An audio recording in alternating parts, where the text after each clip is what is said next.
사랑하는 은혜와 진리 장로교회 교우 여러분, 어젯밤도 평안하셨습니까? 세상이 아무리 혼란스럽고 불안해도 여러분의 가정과 마음속에는 하나님께서 주시는 평안이 가득하시기를 주님의 이름으로 축원합니다. 오늘 새벽에 만나 본문은 마태복음 19장입니다. 그중에 16절부터 30절을 제가 읽어드리겠습니다. 어떤 사람이 주께 와서 이르되 선생님이여, 내가 무슨 선한 일을 하여야 영생을 얻으리이까? 예수께서 이르시되 어찌하여 선한 일을 내게 묻느냐? 선한 이는 오직 한 분이시니라. 내가 생명에 들어가려면 계명들을 지키라. 이르되 어느 계명이 오니까? 예수께서 이르시되 살인하지 말라, 간음하지 말라, 도둑질하지 말라, 거짓 증언하지 말라, 네 부모를 공경하라, 네 이웃을 네 자신과 같이 사랑하라 하신 것이니라.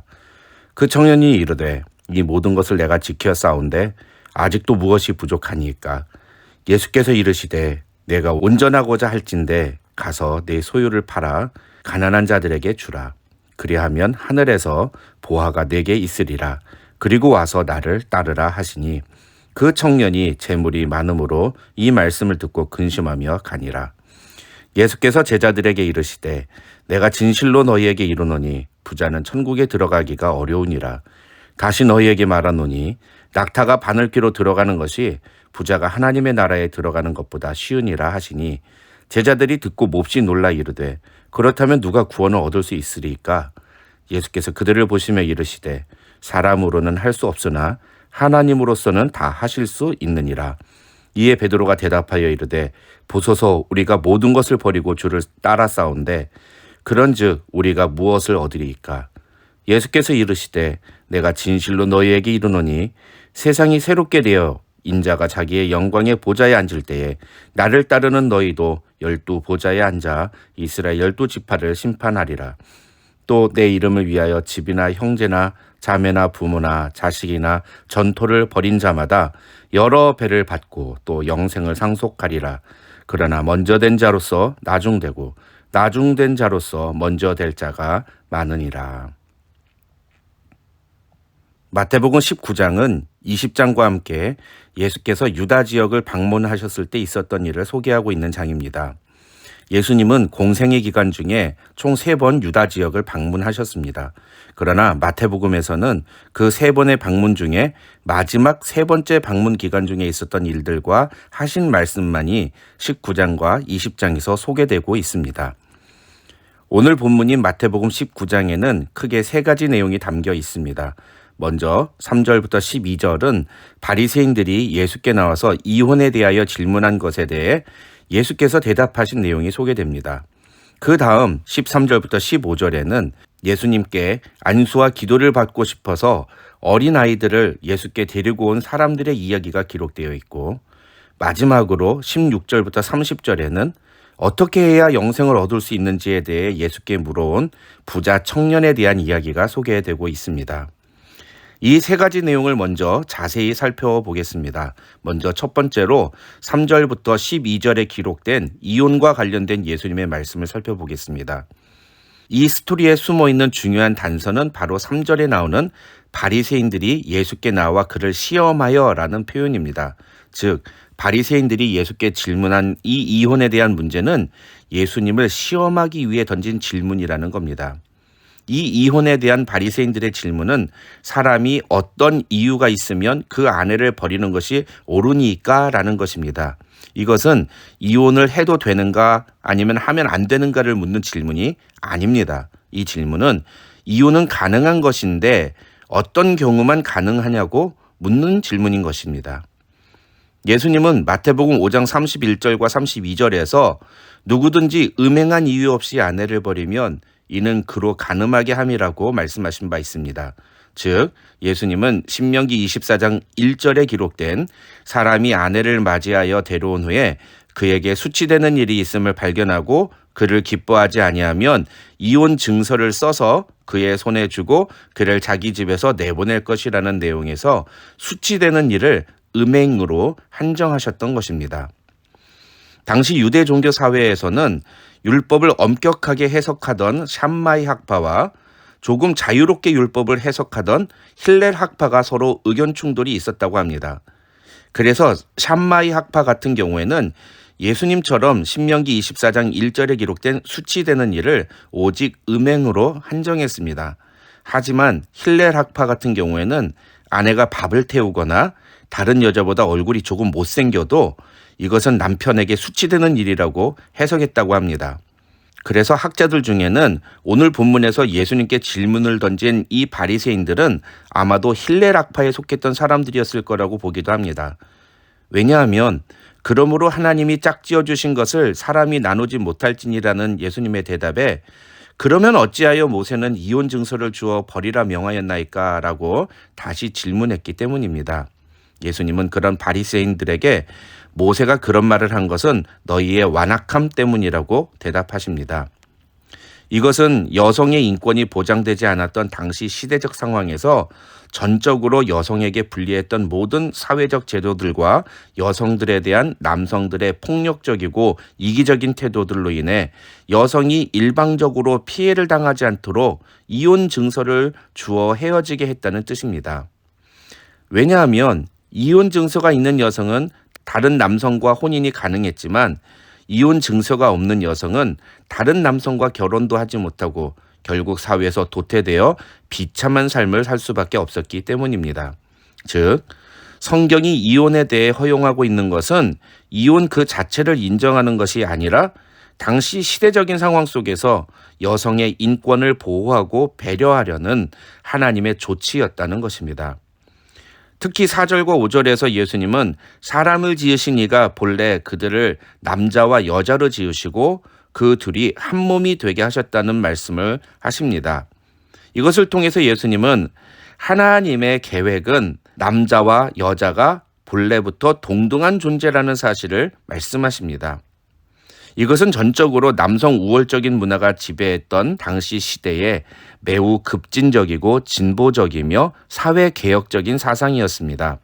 실제로 인류 역사에서 보면 19세기 후반에 들어서서야 여성의 참정권이 전 세계적으로 정착이 됐고 사우디아라비아 같은 경우에는 2015년에 처음으로 여성이 투표를 할 수 있었던 것을 보더라도 예수님의 가르침은 너무나 놀라운 것이라고 할 수 있는 것입니다. 그 다음으로 13절에서 15절에 등장하는 내용에서 마태는 예수님이 어린 아이들에 대하여 말씀하시는 내용을 소개합니다. 여기서 가장 중요한 구절은 천국이 이런 사람의 것이니라는 14절입니다. 이 말의 의미를 두고 여러 해석들이 있는데 우리가 주목해야 하는 것은 예수님이 어린 아이들을 용납하셨고 천국이 어린 아이의 것이라고 말씀하셨다는 사실입니다. 왜냐하면 앞에서 언급한 여성과 함께 어린아이는 유대 사회에서는 한 인간으로서 존중받지 못했던 존재들이기 때문입니다. 그런 의미에서 마지막으로 16절부터 30절에 기록되어 있는 내용에서 우리가 주목해야 하는 것은 바로 부자입니다. 이 스토리는 한 청년이 예수께 와서 내가 무슨 선한 일을 하여야 영생을 얻으리까? 라고 묻는 질문으로 시작합니다. 이 말을 다른 말로 표현하면 제가 구원을 얻으려면 무슨 일을 해야 합니까? 라는 뜻입니다. 그런데 예수님은 우리가 아는 구원 얻는 방법과 다른 내용을 말씀하십니다. 17절을 보시면 예수님은 이 청년에게 내가 생명에 들어가려면 계명들을 지키라고 말씀하십니다. 아니, 예수님이 지금 행위 구원을 말씀하시는 걸까요? 아닙니다. 이것은 실제로 사실입니다. 인간이 구원을 얻는 방법은 두 가지가 있습니다. 하나는 하나님이 제시하신 의의 기준인 율법을 완전히 지키는 것이고 다른 하나는 그것을 완성하신 예수님을 믿는 것입니다. 전자는 구약시대에 제시된 구원의 방법이고 후자는 신약시대에 제시된 구원의 방법입니다. 그런데 왜 예수님이 구약시대의 구원의 방법을 말씀하셨을까요? 그것은 예수님이 아직 십자가를 지시지 않으셨기 때문입니다. 그런데 놀랍게도 이 청년은 율법의 계명들을 다 지켰다고 예수님께 대답합니다. 그러자 예수님은 이렇게 말씀하십니다. 내가 온전하고자 할진대 가서 네 소유를 팔아 가난한 자들에게 주라. 그리하면 하늘에서 보화가 내게 있으리라. 그리고 와서 나를 따르라. 여기서 내 소유를 팔라는 예수님의 말씀은 하나님과 재물을 겸하여 섬기지 못한다는 마태복음 6장 24절 말씀으로 해석해야 합니다. 즉 이 말씀은 율법을 온전하게 지키는 것은 율법에서 제시하는 계명만 다 지킨다고 해서 되는 것이 아니라 오직 하나님만을 자신의 주인으로 인정하는 것으로 가능하다는 뜻입니다. 그러자 어떤 일이 벌어집니까? 그 청년이 재물이 많음으로 이 말씀을 듣고 근심하며 가니라고 마태는 기록합니다. 여기서 근심이라는 단어는 단순한 걱정이나 고민을 해보는 정도가 아닙니다. 이 근심이라는 단어는 육체적으로는 굶주림, 갈증, 더위, 추위 또는 질병에 의한 고통을 느낄 때를 말하고 정신적 상태에서는 불행, 죽음, 괴로움, 모욕으로 인한 번민 등을 느꼈을 때를 의미합니다. 그러니까 지금 이 청년은 죽을 것만 같은 괴로움과 갈등을 느꼈다는 것입니다. 왜 그럴까요? 영생을 얻고 싶은데 그러려면 그 많은 돈을 다 포기해야 한다고 하시니 둘 중에 어떤 것을 포기해야 할지 도대체 결정할 수가 없었기 때문입니다. 그래서 예수님은 낙타가 바늘기로 들어가는 것이 부자가 하나님 나라에 들어가는 것보다 쉽다고 말씀하신 것입니다. 이 말은 그만큼 부자가 자기 돈을 다 포기하고 하나님을 선택하기란 쉽지가 않다. 사람이 돈을 주인으로 섬기기 시작하면 하나님을 선택하기란 불가능하다는 의미입니다. 다시 말하면 인간이 어떠한 행동이나 결단을 통해서 선택을 통해서 구원을 얻는 것은 불가능하다는 것입니다. 그런 의미에서 26절에서 예수님이 말씀하신 사람으로는 할 수 없으나 하나님으로서는 다 하실 수 있느니라는 말의 의미를 바로 이해하는 것이 중요합니다. 이 말은 인간이 영생, 즉 구원을 받는 방법은 인간의 선택이나 노력에 의해서는 할 수 없지만 하나님은 그것을 하실 수 있다. 다른 말로 하면 구원의 주도권은 하나님께 달린 일이라는 사실을 이야기하고 있는 것입니다.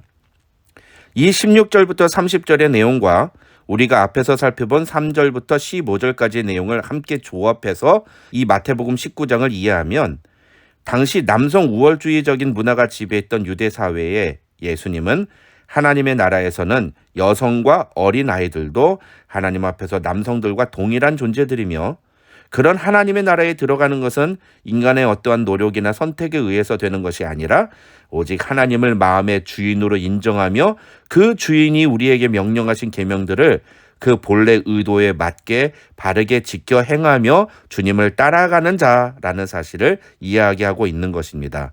그래서 학자들은 이 마태복음 19장과 20장에 기록된 내용을 가리켜서 제자도라고 설명합니다. 즉 하나님 나라의 백성, 예수 그리스도의 제자된 자들이 이 땅에서 어떠한 기준과 가치로 살아야 하는지를 이야기하고 있는 것이 바로 마태복음 19장과 20장의 내용이라고 할 수 있는 것입니다. 저는 이러한 것을 외형이 아닌 본질을 추구하는 삶이라고 요약하고 싶습니다. 제자의 삶은 본질을 추구하는 삶이어야 합니다. 그렇다고 외형이 필요 없다는 것이 아닙니다. 예수께서 부자 청년에게 계명을 모두 지키라고 말씀하신 것이 바로 그런 의미입니다. 본질과 외형 모두 우리는 지켜야 합니다.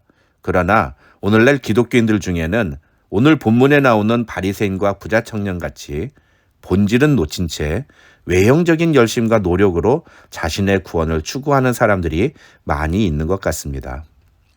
오늘 하루 예수님이 우리에게 가르쳐 주신 참다운 복음의 본질을 기억하고 그 뜻대로 살아가기로 결단하는 우리 은혜와 진리 장로교회 모든 교우들이 되시기를 주님의 이름으로 축원합니다.